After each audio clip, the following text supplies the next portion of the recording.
दोस्तों नमस्कार। भारत के उपराष्ट्रपति जगदीप धनखड़ के खिलाफ विपक्ष के 60 सांसदों ने अविश्वास प्रस्ताव के लिए प्रक्रिया शुरू की है। और भारत में किसी भी उपराष्ट्रपति के खिलाफ अविश्वास का ये पहला मामला है। इसके पहले भारत के इतिहास में अतीत में कभी भी उपराष्ट्रपति के खिलाफ अविश्वास प्रस्ताव नहीं दिया गया।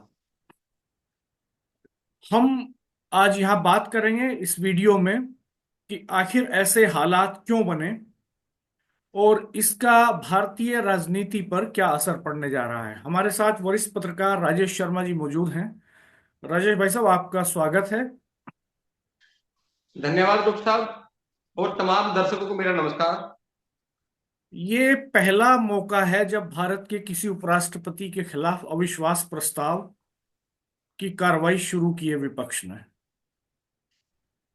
किस तरह से देख रहे हैं आप इसको?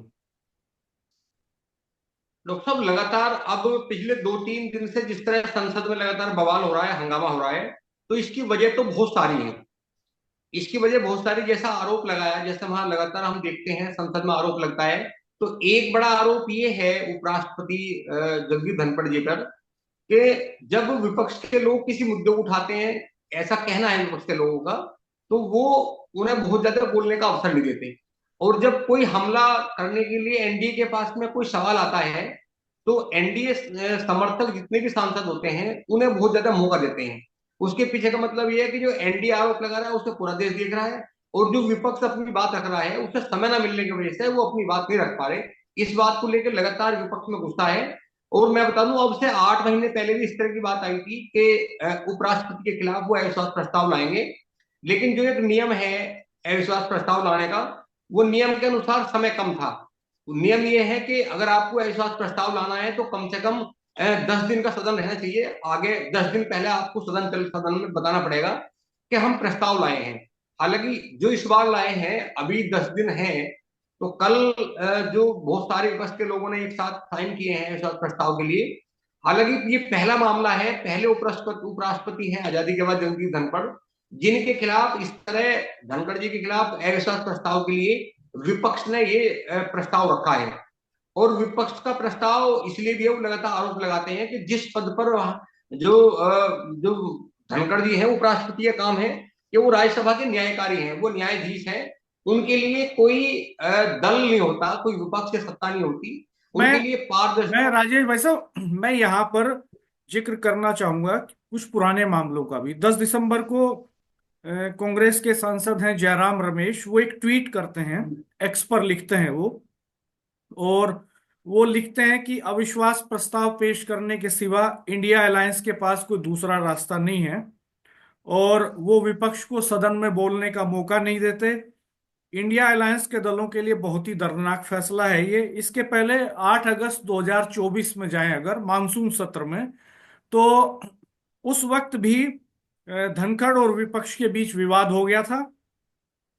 कांग्रेस अध्यक्ष और राज्यसभा में विपक्ष के नेता मल्लिकार्जुन खड़गे ने विनेश फोगाट का मुद्दा उठाया तब, और धनखड़ ने खड़गे को चुप कर दिया और कहा कि आप इस मुद्दे का राजनीतिकरण नहीं कर सकते हैं, यह परंपरा के खिलाफ है।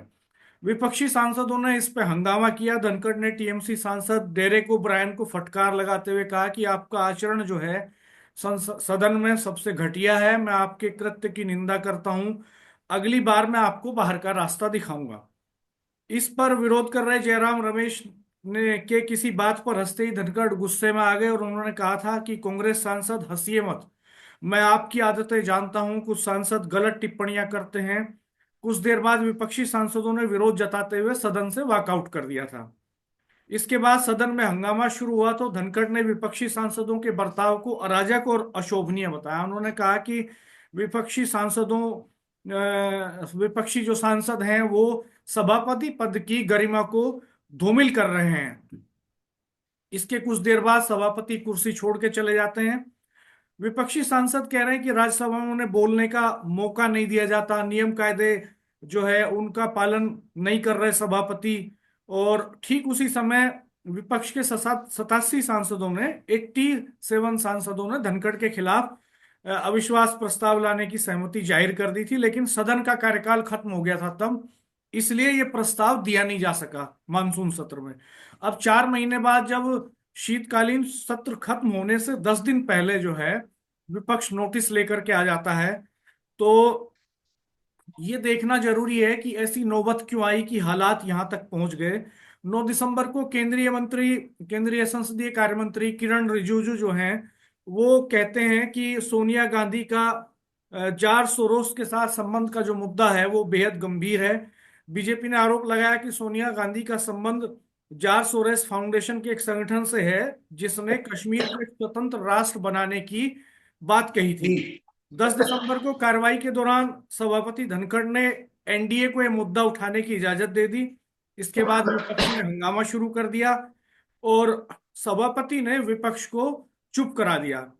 इंडिया अलायंस को अविश्वास प्रस्ताव लाने का मौका मिल गया इस मुद्दे पर। कांग्रेस, तृणमूल कांग्रेस, आम आदमी पार्टी, समाजवादी पार्टी समेत कई विपक्षी दलों के सांसदों ने इस पर सहमति दे दी और राज्यसभा में कांग्रेस के सदस्य जयराम रमेश ने कहा कि यह प्रस्ताव अभी राज्यसभा के महासचिव को सौंपा गया है। इंडिया अलायंस प्रस्ताव के जरिए संदेश देना चाहता है कि सभापति धनखड़ अपने नेताओं को ही सदन में बोलने का मौका देते हैं।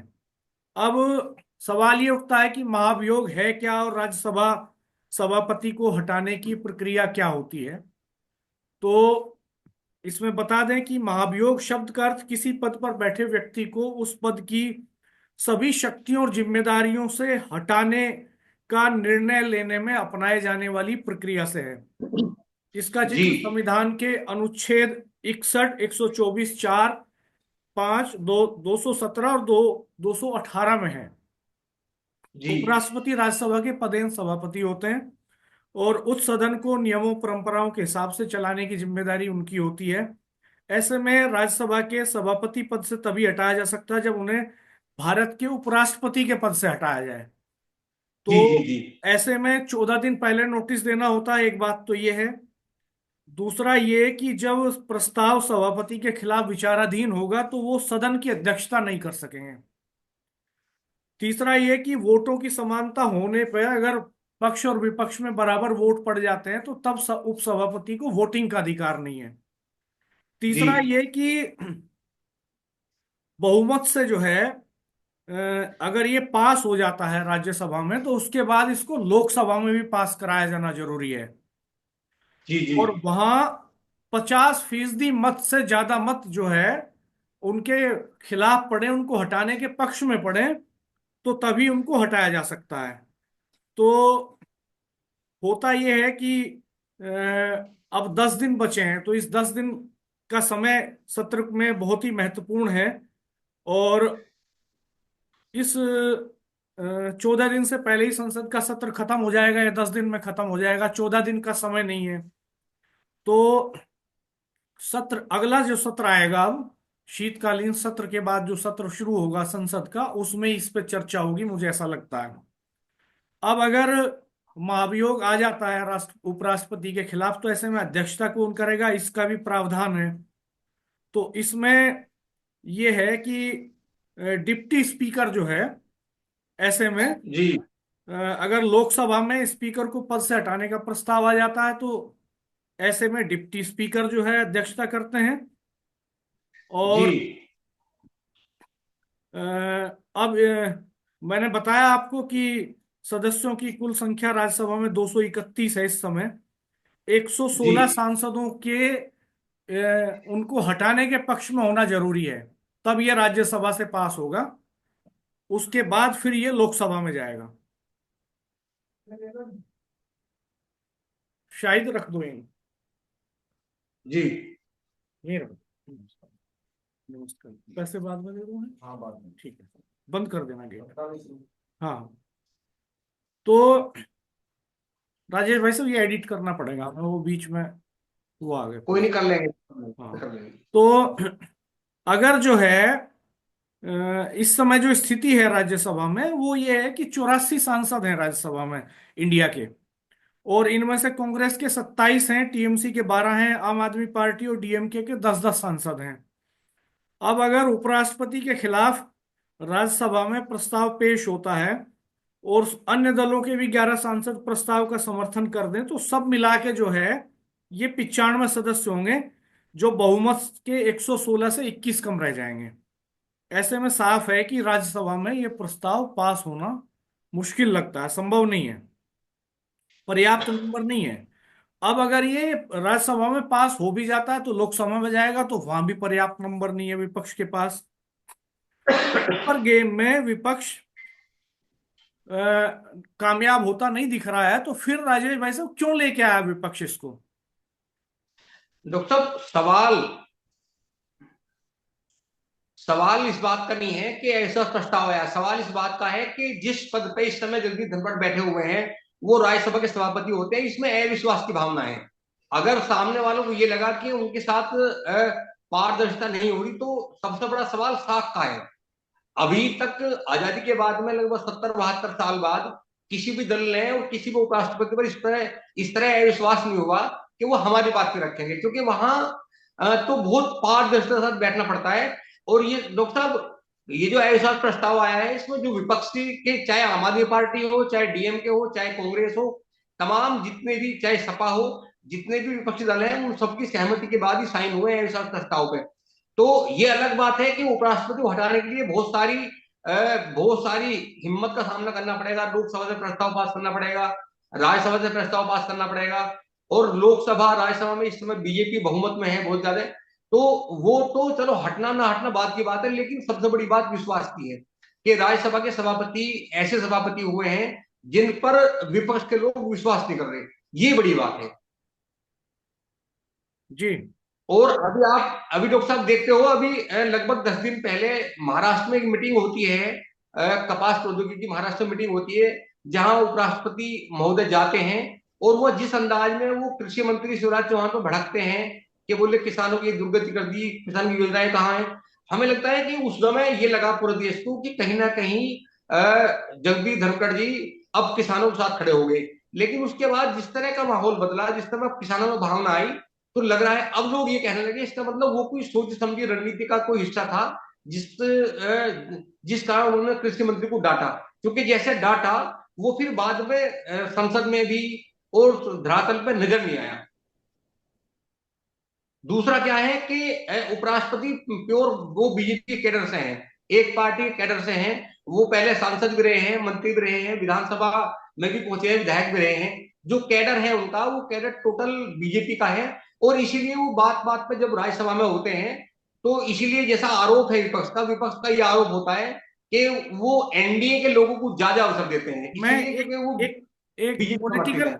पॉलिटिकल एक्सपर्ट हैं रशीद किदवई, उन्होंने एक आर्टिकल में ये कोट है उनका, उन्होंने कहा कि 2020 में 12 विपक्षी दलों ने वेंकैया नायडू के खिलाफ भी अविश्वास प्रस्ताव का नोटिस दिया था, लेकिन तब सभापति वेंकैया नायडू ने कहा था कि ये प्रस्ताव संविधान संविधान के अनुच्छेद 90 के तहत गैर स्वीकार्य है। उन्होंने कहा था कि नियमों के मुताबिक 14 दिन पहले प्रस्ताव पेश नहीं किया गया, इस जी। वजह से उनके खिलाफ पेश होने वाले प्रस्ताव को खारिज कर दिया गया था। धनखड़ पर आरोप है कि वह एक बीजेपी नेता की तरह सदन को चलाते हैं, ये विपक्ष का कहना है। जबकि इससे पहले किसी भी उपराष्ट्रपति पर इतने बड़े इस तरह के आरोप नहीं लगे। ये पद निष्पक्ष होता है और उपराष्ट्रपति के खिलाफ महाभियोग लाने की चर्चा की एक वजह यह भी हो सकती है। रशीद किदवई का कोट है।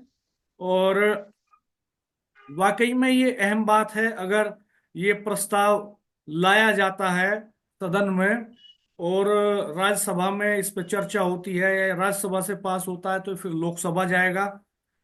नंबर गेम भले ही नहीं हो विपक्ष के पास, लेकिन इस प्रस्ताव का लाया जाना ही जो है, या इसकी तैयारी करना और इसका नोटिस देना जो है, ये अपने आप में बहुत महत्वपूर्ण है। और हम देख रहे हैं कि लगातार विपक्ष के सांसदों के साथ जिस तरह की नोकझोंक उपराष्ट्रपति की रहती है, वो असामान्य है, वो बहुत सामान्य नहीं है। और इससे ये भी पता चलता है कि किस तरह का घमासान इस वक्त हमारी पार्लियामेंट में मचा हुआ है। तो राजेश भाई साहब, अगर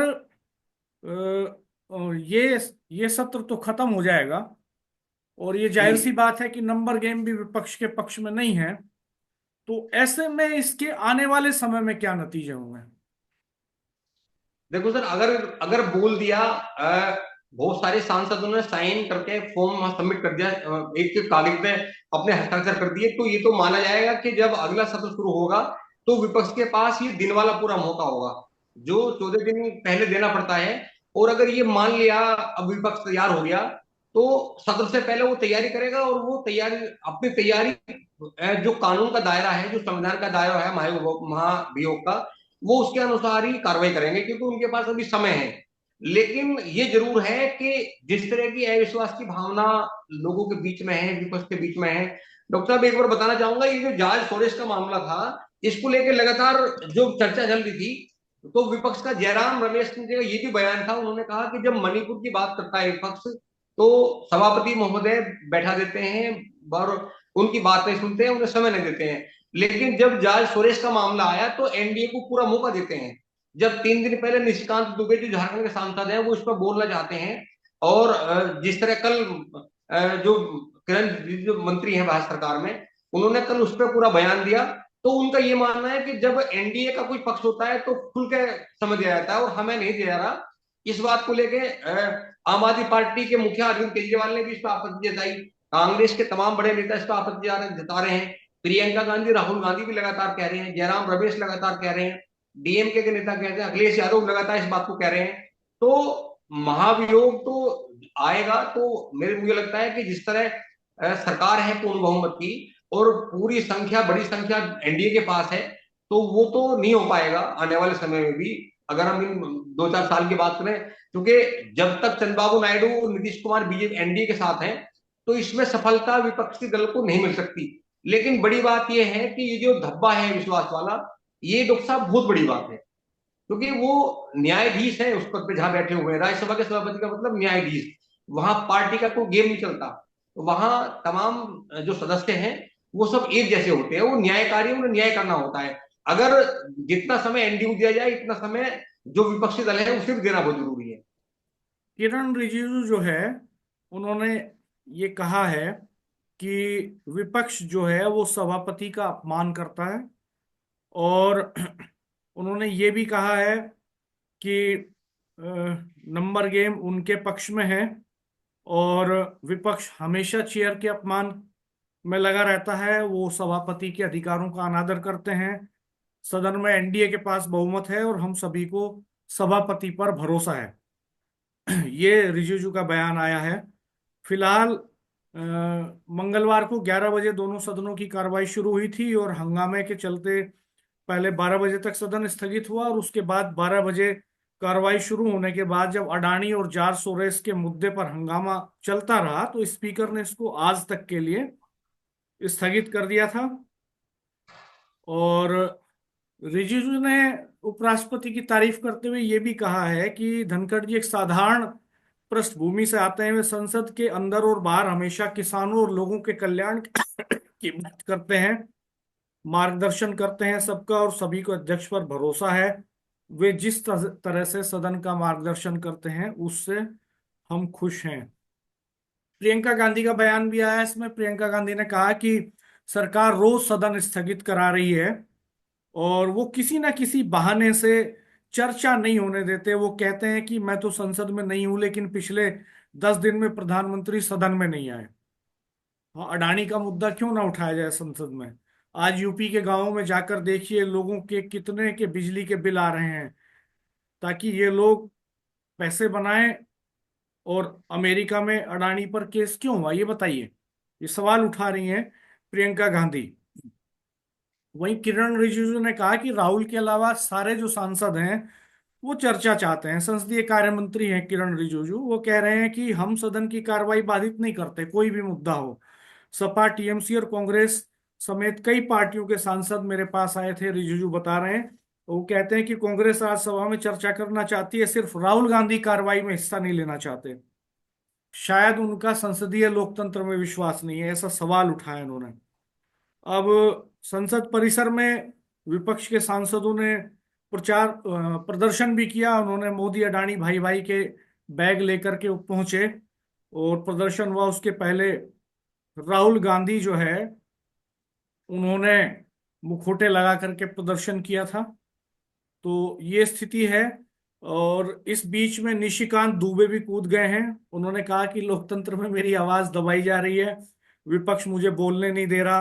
पहले वो मेरे 10 सवाल सुन लें, उनके जवाब दे दें, पर उनमें सवाल सुनने की हिम्मत नहीं है। वो उन्होंने ये भी कहा कि वो जार सोरेस के साथ मिलकर खालिस्तान और कश्मीर बनाना चाहते हैं। कांग्रेस पे ये आरोप लगा रहे हैं। तो ये स्थिति है। संजय राउत का भी बयान आ गया। उन्होंने कहा कि राहुल गांधी के नेतृत्व पे कोई सवाल नहीं उठा रहा है, वो हमारे नेता हैं इंडिया ब्लॉक के। और राम गोपाल यादव का भी बयान इसी तरह का आया, फेवर में आया। और दिग्विजय सिंह ने कहा कि मैंने अपने जीवन में इतना पक्षपाती सभापति नहीं देखा। उन्होंने कहा कि वो विपक्ष के सांसदों को बोलने नहीं देते और सत्ता पक्ष के सांसदों को नियमों में छूट देकर भी जो है बोलने का मौका देते हैं। ये स्थिति है। तो राहुल गांधी ने जो प्रदर्शन किया था संसद में, उसमें कुछ सांसद अडानी और मोदी का मुखौटा लगाए हुए थे और राहुल गांधी उनका इंटरव्यू ले रहे थे। तो इस तरह के घटनाक्रम चल रहे हैं जो वाकई में बहुत चिंता का सबब है। ये तो खैर आने वाले वक्त में पता चलेगा कि आगे क्या होता है, लेकिन जिस दिशा में आज हमारा लोकतंत्र बढ़ रहा है, जिस तरह की बहसें, जिस तरह की बातें संसद के भीतर पर, संसद के पटल पर होनी चाहिए थी, उनके बजाय सत्ता पक्ष हो चाहे विपक्ष हो, दोनों की एनर्जी जो है वो एक दूसरे के खिलाफ लगी हुई है, जनहित में देश के मुद्दों पर सकारात्मक बहस के बजाय। तो ये बहुत चिंता की बात है। राजेश भाई साहब, एक कंक्लूडिंग कमेंट मैं आपसे चाहूंगा। वीडियो थोड़ा लंबा हो रहा है तो हमें, समय खत्म हो रहा है तो हमें मतलब कंक्लूड करना है। लोकसभा में मुद्दों पे चर्चा होनी चाहिए, मुद्दों पे बात होनी चाहिए। और अगर विपक्ष कुछ बात रखता है, कुछ समस्या रखता है, तो ये लोकतांत्रिक अधिकार है विपक्ष का कि वो सवाल चाहता है सरकार, तो सरकार को उसका जवाब देना चाहिए। और क्योंकि सरकार को विपक्ष का को बोलने का पूरा अधिकार, जो मौलिक अधिकार है वो है, तो उसको लेके ये जो इस तरह के सवाल खड़े हो गए संसद में कि जिस काम के लिए सांसद चुने जाते हैं, बड़ी महापंचायत में बैठते हैं, वे तमाम मुद्दे गौण हैं। और वहां जिस तरह की बातें होती हैं उसको पूरा देश देखता है। हमें लगता है कि कहीं ना कहीं जो लोग अपेक्षा करते थे, ऐसा संसद में नहीं हो पा रहा। जिस तरह की लड़ाई होती है हम लोग देखते हैं, चाहे संसद का सत्र हो चाहे राज्यसभा का हो, जिस तरह वहां आपस में लड़ते हैं, हमें लगता है कि जो छोटी ग्राम पंचायतें हैं वहां भी इतना झगड़ा नहीं होता होगा। तो क्योंकि सब महामहिम है, तमाम सब माननीय सांसद हैं, देश ने जिस उम्मीद के साथ उन्हें संसद में भेजा है, हमें लगता है कि उन उम्मीदों पे तमाम सांसदों को खरा उतरना चाहिए, चाहे विपक्ष के हों चाहे सत्ता के हों। दोस्तों, आप क्या सोचते हैं इन सवालों पर, इन मुद्दों पर? अपनी राय कमेंट बॉक्स में जरूर दीजिएगा। वीडियो को शेयर कीजिएगा, लाइक कीजिएगा, चैनल को सब्सक्राइब कर दीजिएगा और हमारे साथ बने रहिएगा। जल्द ही फिर हाजिर होंगे किसी और मुद्दे पर एक नई वीडियो में। तब तक के लिए धन्यवाद, नमस्कार।